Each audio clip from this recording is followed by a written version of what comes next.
I am very sorry that I cannot attend the event today because of the earlier commitment I made in Cebu, where I should speak by a few hours from today. But I assure you that in the next event of this organization, I will be there to thank you personally. Mabuhay po kayong lahat. Okay, thank you so much, Honorable Rodante Marcoleta. And supported by our transport sector. Ayan. Para sa International Global Eagles Award. At syempre mga kaibigan, ayan.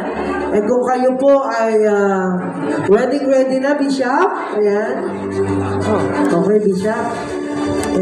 Alam mo naman yung ating pulong abala, yung organizer siya lahat, di ba? Ano po? Ay, mo ba? Sabi kami dito. Masaya po ba kayo ngayong gabi? Yes! Masaya po ba?